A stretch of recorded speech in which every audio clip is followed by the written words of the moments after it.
Morning, dear students. Yesterday, magnetic field induction and intensity we have completed.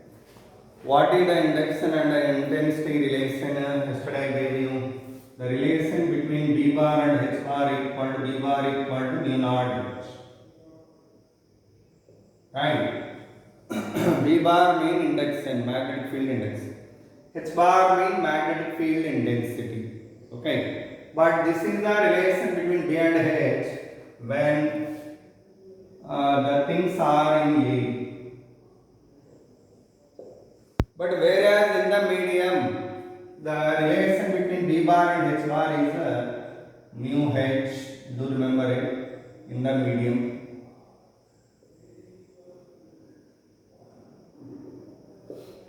Okay, so this is the relation between B bar and H bar for air and as well as for another medium. Okay, now we are going to discuss in magnetic field induction. Yesterday I discussed you.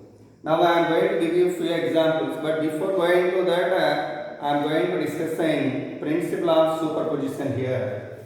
What is the principle of superposition? Principle of superposition.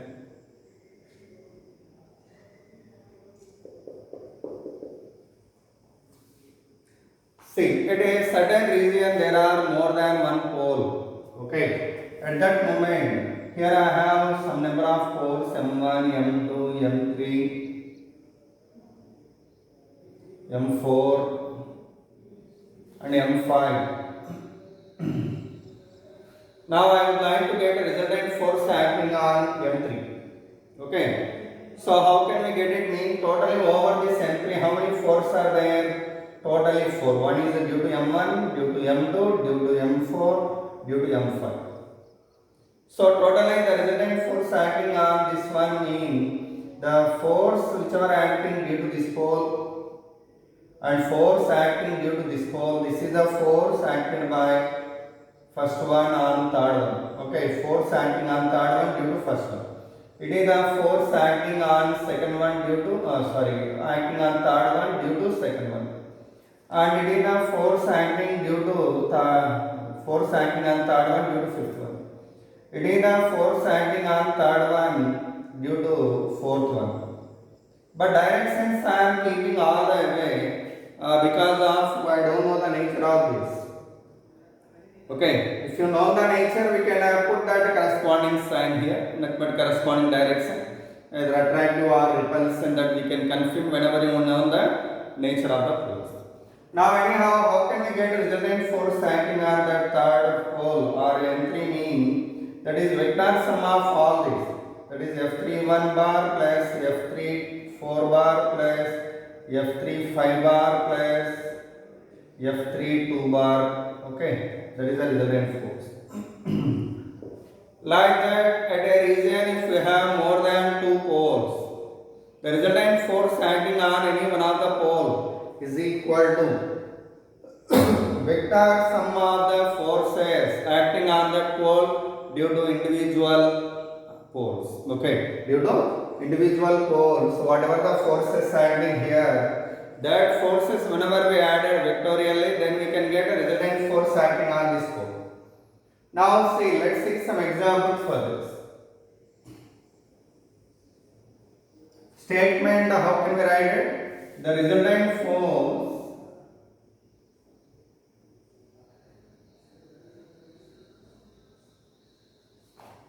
magnetic force acting on a pole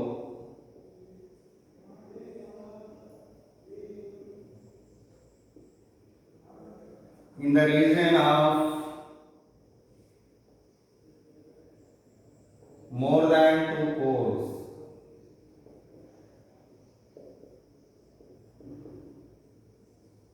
is equal to the vector sum of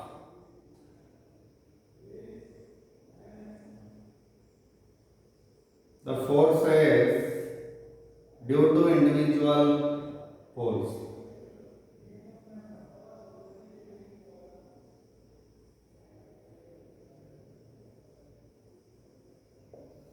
It is a statement for principle of superposition. Now let's see the example problem. Here there is a triangle. At the vertices of triangle, three poles were placed now. All are of same strength. It is one pole, it is one pole, it is one pole. It is an north pole, it is an north pole, and it is an north pole. All are of same strength. Already this kind of one you studied already in the electrostatics. What is the resultant force acting on any one of the pole? Resultant force acting on any one of the pole. How can we get it? See, for example, if you choose this pole, over that how many forces are there? Two. One is due to this, another one is due to this. This pole is getting repelling this in this way. This pole is repelling in this way. Then totally two forces will be there on this north pole. That forces are equal in magnitude because both are of same magnitude of strength having here. Same distance is there. By that force magnitudes are same here. What is that force magnitude? Mu naught by 4 pi. M1 M2 by d square. M1 M2 by d square. M into M square by d square. D square means a square. Same like that, this is also same magnitude. Then how can we get resultant force? Resultant force equal to the angle between them is 60 degrees such that root over f square plus 2f square cos 60. That value we are getting as root 3f. F value how much we are getting? Mu naught by 4 pi m square by d square. It is the answer for this problem. Okay. Like that we can calculate the resultant force acting on any one of the poles. So question is find the resultant force on any one of the poles. For that this is the answer. Okay. Similarly, second example. If we have two poles here, both are north pole and north pole. Okay, one is the north south pole, no, sorry, and it is the north pole.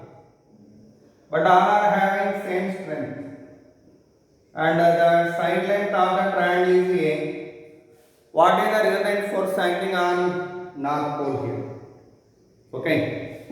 Find the resultant force acting on the north pole. How can we do that? Simple. Find the resultant force on north pole. It is a question. How do we do that? Over this north pole there are two forces. So this is getting repelling this, and it gets attracting that with same magnitude. If it is F bar, it is also F bar. Both are having same magnitude.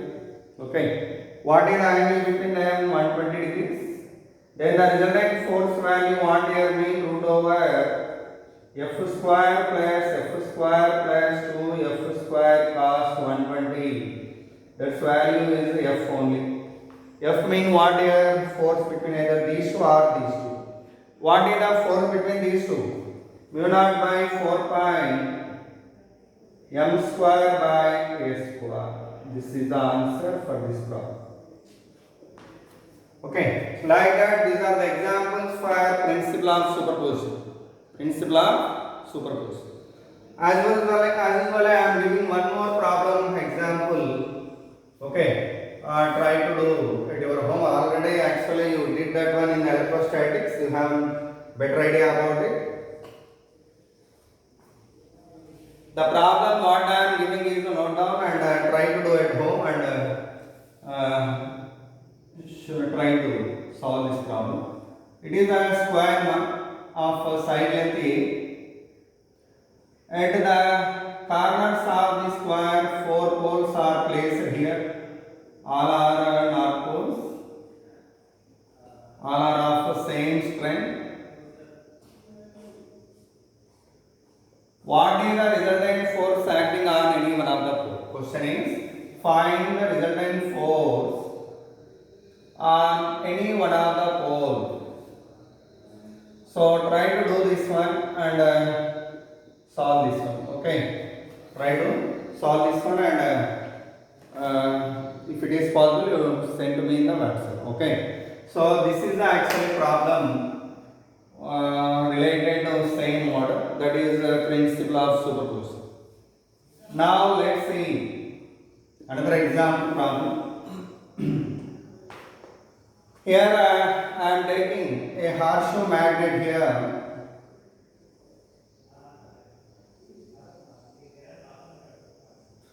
What is actually, it is North Pole, it is South Pole having a strength M. What is the magnetic field induction here at center? So B value question mark here. This distance is actually A mark. The magnetic length value what here A. Then what is the magnetic field induction at midpoint? This is the question mark. How to do it? Normally, wherever and whenever you want to get field induction, there we are placing a unit north pole. So if I place a unit north pole here, how many forces will be there on it? What is the due to north pole? It gets repelling it. And south pole it attracts that like this. So here force due to north pole, force due to south pole, both are in the same direction. Then the resultant force is called field induction. What is that field induction mean? Force due to north pole plus force due to south pole. What is the force between these two? See, that's value mu naught by 4 pi m1 m2 mean 1 by a by 2 whole square plus mu naught by 4 pi m into 1 by a by 2 whole square. So totally 4, 4, 8. 8 mu naught by 4 pi m by a square we are getting. This is the answer. That is the magnetic field induction at midpoint of this horseshoe magnet. Do remember well. Okay. Like that we are going calculating the magnetic field induction. Next now,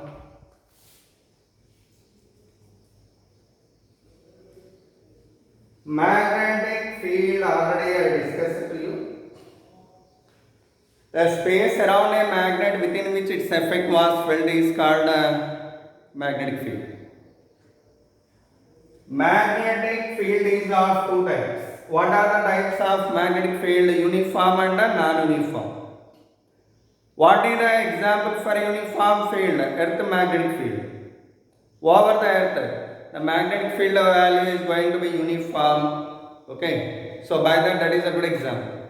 Second example, what is that? Non-uniform. For non-uniform magnetic field, what is the example? The field around a magnet or field around a magnetic pole is a good example. Okay, do remember it well. What is the meaning of uniform field, uniform magnetic field?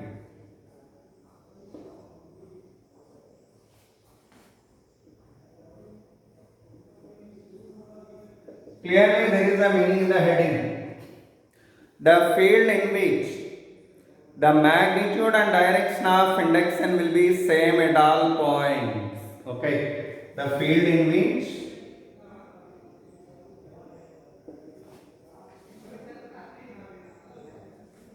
magnitude and direction of B bar is the same at all points. What is the example for this earth magnetic field?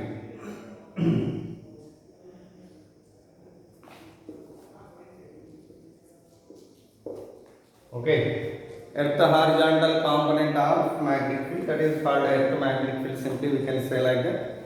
Okay, normally earth horizontal component of magnetic field, horizontal component of earth magnetic field.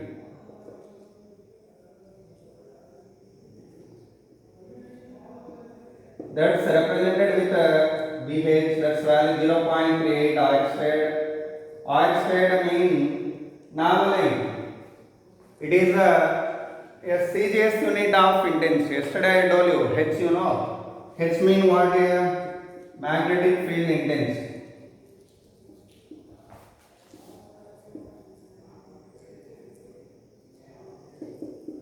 That actually magnetic field intensity value we are writing like this. This is H actually for the earth. Oersted is the CGS unit for this H. Okay, SI unit what for this one? SI unit yesterday I told you ampere per meter. And what is the CGS unit? Oersted. Okay. And 1 ampere per meter equal to 4 pi into 10 to the power of minus 3 Oersted. It is a relation between CGS unit and SI unit. CGS unit and SI unit. Do remember it well. Anyhow, electromagnetic field is a good example for uniform magnetic field. Now, non-uniform magnetic field means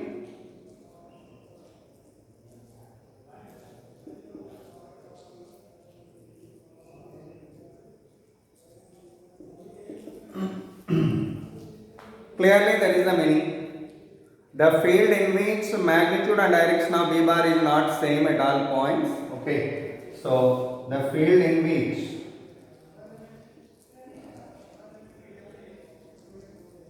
the magnitude and direction of B bar is not the same at all points.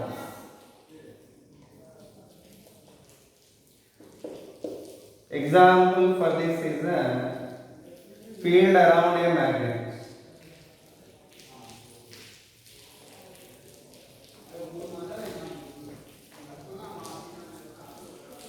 Field around a magnet. Okay. So these are the examples for uniform and non-uniform magnetic field. Next, thereafter we are going to discuss saying magnetic lines of force.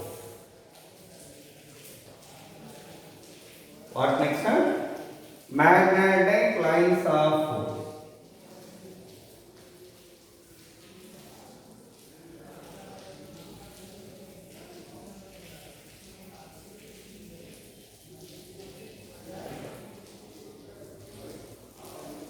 What is a magnetic line of force mean? If it is a magnetic pole and if it is a field.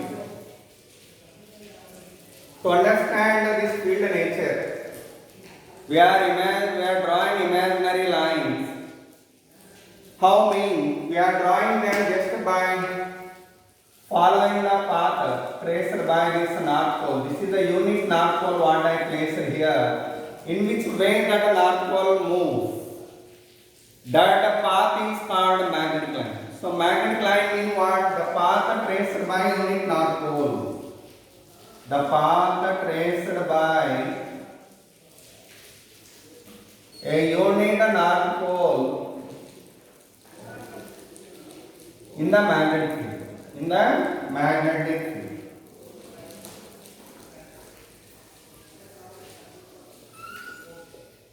Okay. Normally, I told you whether actually if it is a north pole, it gets repelling this. If it is a south pole, it gets attracting this.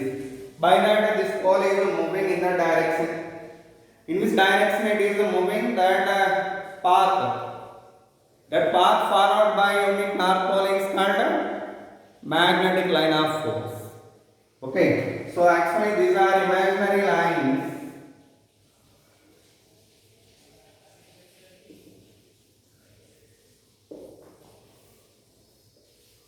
Which are useful to understand nature of magnetic field.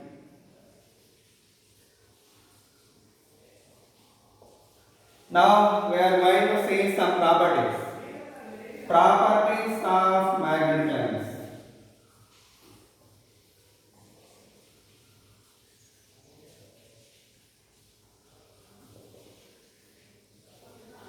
First property, do remember, for any magnetic line, if you draw out the tangent at a point, the tangent giving you direction of magnetic field at that point. Okay, for example, if you have a magnetic line at this point, if I draw out a tangent, this is the direction of E bar here. If I draw out tangent here, this is the direction of E bar. Like that, tangent drawn to the magnetic line giving you what here? Direction of magnetic field at that point. Direction of magnetic field at that point. Okay, first point. Second property.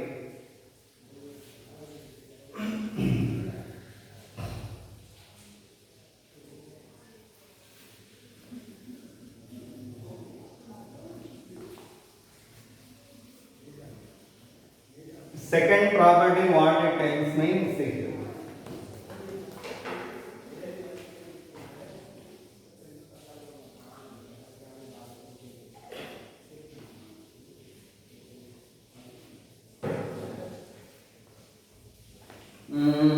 Second property, no two magnetic lines are intersected. No two magnetic lines are intersect. Why? Why two lines do not intersect like this? If they intersected like that, at the point of intersection there are two directions for V bar. So it is impossible. Okay. By that reason, no two magnetic lines are intersect. Because if they do so, there are two directions for field induction at a point. But it is impossible. By that reason, no two magnetic lines are intersect. Next. For an isolated magnetic pole, north pole. For example, if it is north pole, what about the magnetic force direction away like this? So by that, for isolated north pole, magnetic lines are radially outward. Radially outward. For an isolated south pole, magnetic lines are radially inward.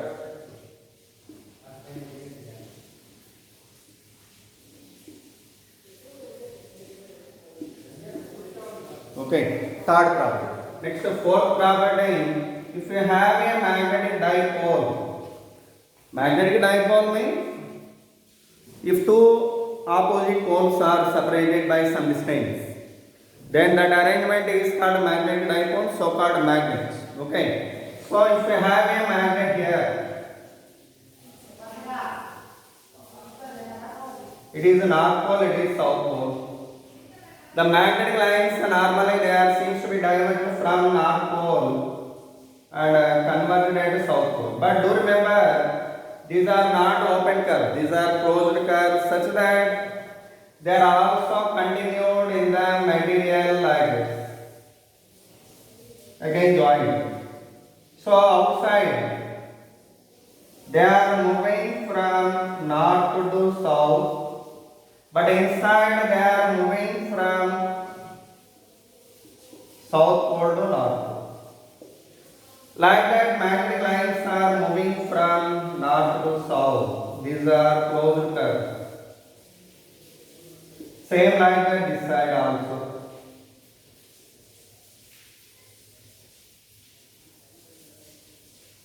Like that. So if you have a magnet, the magnetic lines were getting like this.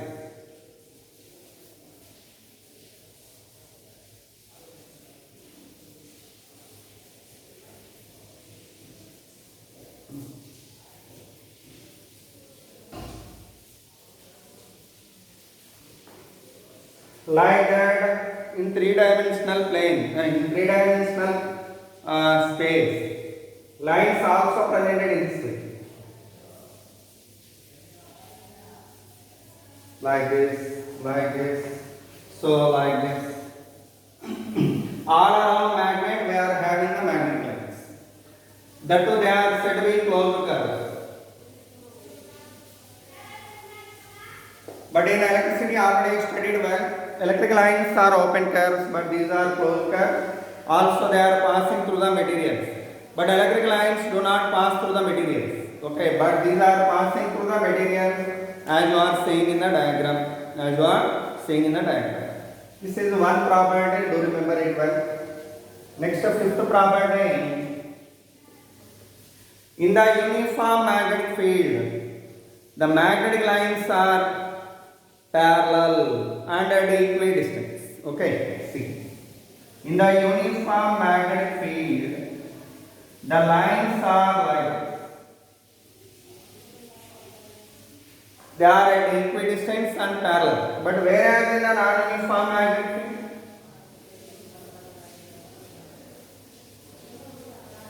the magnetic lines are not at equidistance and non-parallel. Like see here, here, or here. In all these diagrams, the field induction is not uniform, non-uniform. That is. See here, they are somewhat close here, but they are away from each other here. By that, magnetic lines are said to be at a not equal distance as well as non-parallel. So the lines you are getting like this.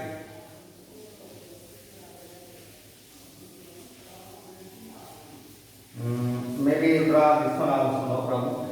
If you take any isolated and arc pole, the lines you are getting like this. Are they parallel one? No. Are they at equidistant? No. By that is a good example for non-uniform magnetic field. In that field, the lines are not parallel and at not equal distance. Okay, do remember it well. Now, next property. In the magnetic field, if the line's density is more, if a line's density is more, then d bar magnitude set to be more. For example, if you have the magnetic lines like this,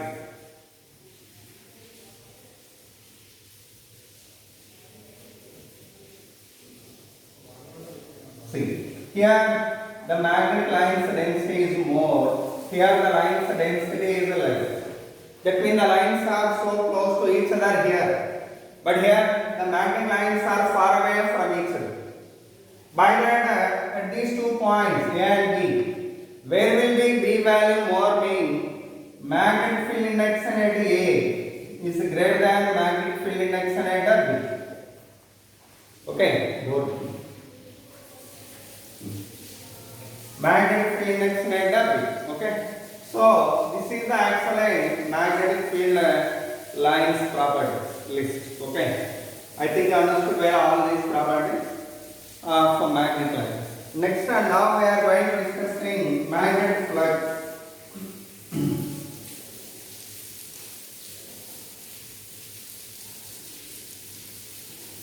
Represented with a pi b. Flux means simply the number of magnetic lines passing normally through the given area. Okay, count of magnetic lines. The number of magnetic lines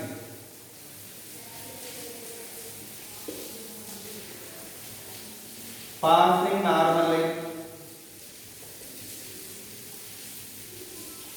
through given area.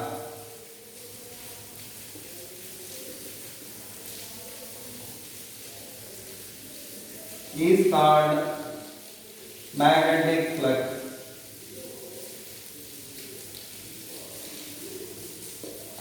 For example, here there is a uniform magnetic field of induction d bar.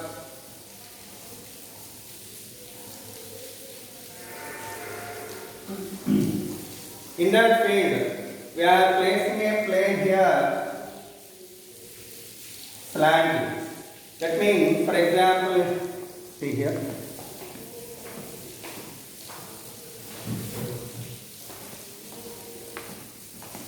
It is a plane that I have placed in this magnetic field slant like.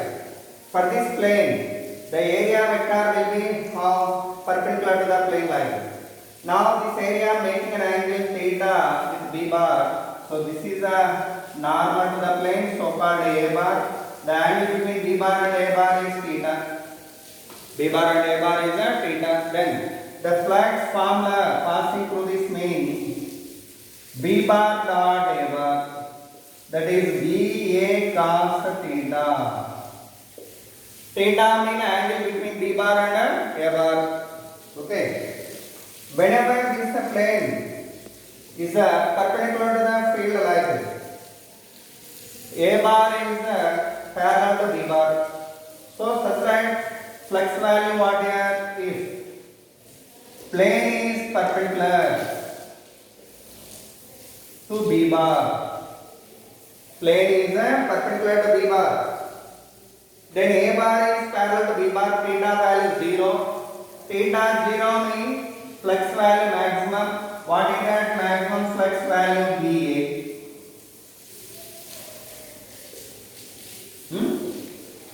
Secondly, if the plane is parallel to the field like this. See, this is the plane parallel to the field such that area vector perpendicular to B bar. At that moment theta 90. Then what about the flux passing through this area? 0. That is called minimum flux. So the minimum flux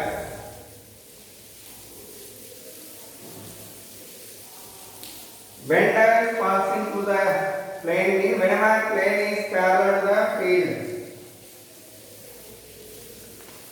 If the plane is parallel to the field, then theta 90 such that what about the flux value? 0. Flux value 0. And whenever area is actually, this is the area what I choose. Whenever I put like this, the field is said to be outward field or outward flux, for that the value what I got is G. But whenever plane is kept like this, for this plane magnetic lines are moving inward such that area vector opposite to B bar, area vector like this, B bar like this. Then what about the theta value 180 degree? That is called inward flux. So if the plane is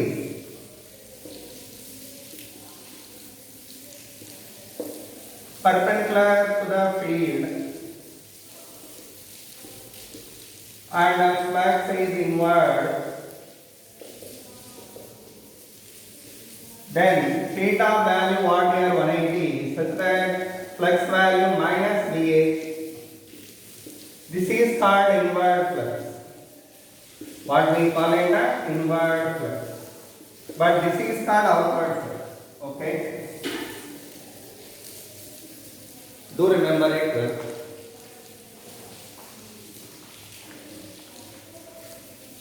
So actually for the flux, it is actually scalar quantity, and SI unit is the Maxwell.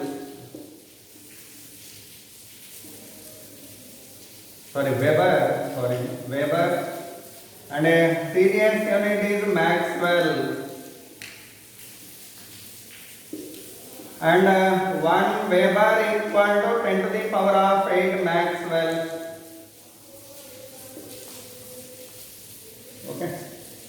So until this, note down first. Next in the next hour we are going to continue this one. Thank you so much.